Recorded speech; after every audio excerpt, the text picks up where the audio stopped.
साथियों, जय Hind. Welcome back. आपका प्रकाश एग्जाम में आप सभी साथियों का हार्दिक स्वागत है। और यूपी स्टैटिक जीके की क्लास चल रही है, तो इस क्लास को देखना बिल्कुल ही ना मिस करें। UP home guard, UP police, UP लेखपाल और उत्तर प्रदेश की जितनी भी परीक्षाएं उनके लिए बहुत ही महत्वपूर्ण क्लास होने वाली है।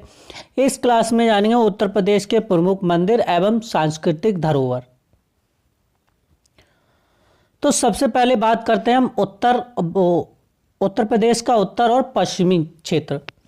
तो सबसे पहले आता है हमारा शाकुंभरी देवी मंदिर। ये हमारा सहारनपुर में स्थित है और सहारनपुर को लकड़ी की नक्काशी के लिए जाना जाता है। तो ये महत्वपूर्ण फैक्ट हो जाता है हमारा सहारनपुर से। ललिता देवी मंदिर, ये हमारा सीतापुर में स्थित है, नैमिषारण्य में स्थित है।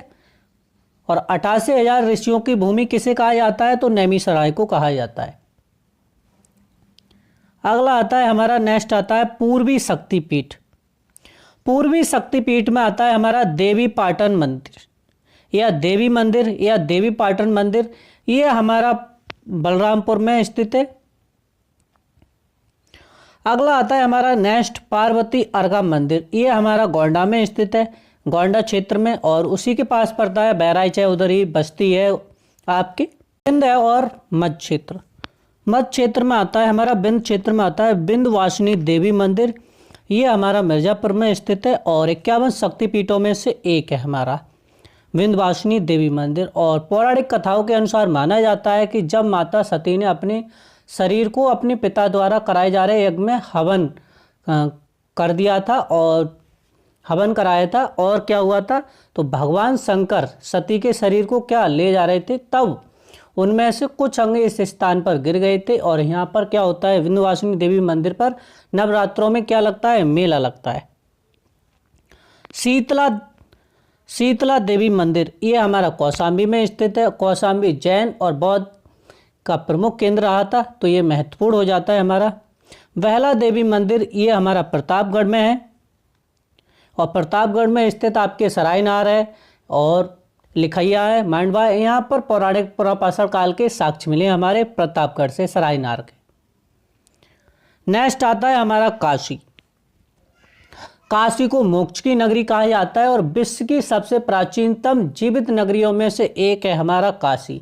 इसका उल्लेख अथर्ववेद में मिलता है और ऐसा माना जाता है यहाँ पर स्थित मणिकर्णिका घाट है। यहाँ पर कभी जो भस्म होती है, मतलब जो चिता होती है, वो यहाँ कभी बंद नहीं हुई है, हमेशा यहाँ पर चिता जलती रहती है, मतलब लाशें जलती ही रहती हैं। तो मोक्ष नगरी किसे कहा जाता है? काशी को कहा जाता है और बहुत ही महत्वपूर्ण हो जाता है हमारा काशी नगरी। वाराणसी के तीन प्रमुख मंदिर हैं। कौन कौन से हैं?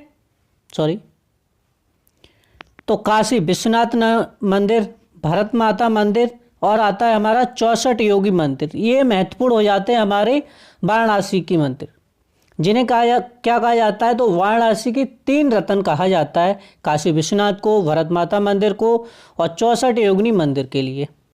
स्थापत्य कला की धरोहर किसे कहा जाता है? तो दशावतार मंदिर को कहा जाता है। और ये कहाँ पर स्थित है? तो ललितगढ़ में स्थित है और गुप्तकालीन आपके साक्ष्य यहीं से प्राप्त हुए हैं। और जो मंदिर है, दशावतार मंदिर है, वो गुप्त काल के समय का मंदिर है। नेक्स्ट आता है हमारा अयोध्या, प्रभु श्री राम की जन्मभूमि। और अयोध्या को श्री राम नगरी के नाम से जाना जाता है। यहीं पर स्थित है हमारा कनक भवन मंदिर, माता सीता महल, जो वास्तुकला और सुंदरता के लिए प्रसिद्ध है।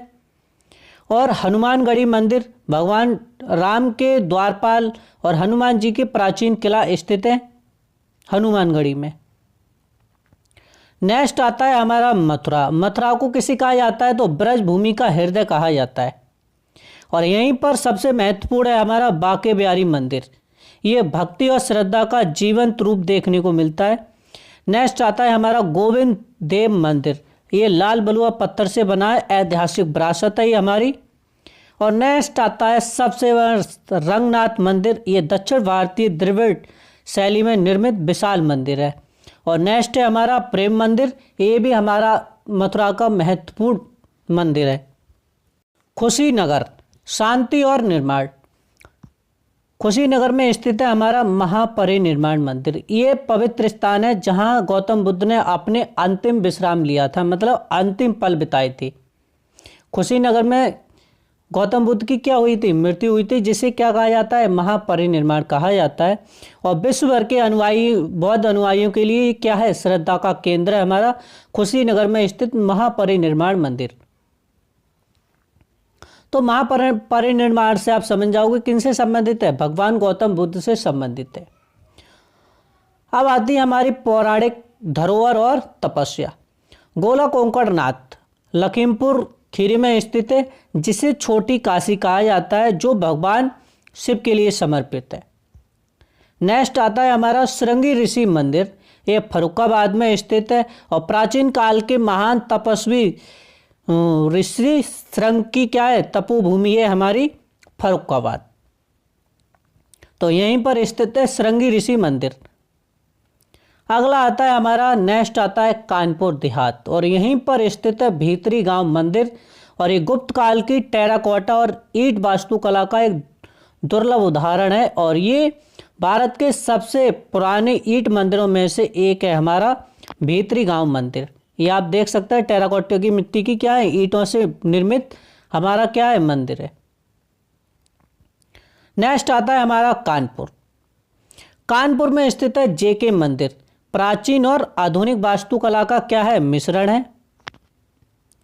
जैन ग्लास मंदिर, श्री राधा कृष्ण मंदिर, ये कांच और मीना कारी का सूक्ष्म और सुंदर उदाहरण है। ये हमारा कौन सा? जैन ग्लास मंदिर, जिसे श्री राधा और कृष्ण मंदिर के नाम से जाना जाता है। एस्कॉन वैश्विक आस्था। एस्कॉन मंदिर किसे कहा जाता है? कान्हा की भक्ति की वैश्विक कड़ी, जो 3 प्रमुख शहरों को जोड़ती है। तो कहाँ निर्मित हो रहा है? नोएडा में हो रहा है, कानपुर में हो रहा है और वृंदावन में हो रहा है। उत्तर प्रदेश की पवित्र भूमि में आप सभी का स्वागत है। तो साथियों, आपकी जितने उत्तर प्रदेश के मंदिर आपको दर्शन करा दिए, और ये आपकी परीक्षा की दृष्टि से बहुत ही महत्वपूर्ण हो जाती है। तो साथियों, इस क्लास को देखना बिल्कुल ही मिस ना करें। तो साथियों, हमारी क्लास कैसी लगी कमेंट करके ज़रूर बताएं। जय हिंद, जय भीम। मिलते हैं नेक्स्ट वीडियो में, तब तक के लिए धन्यवाद।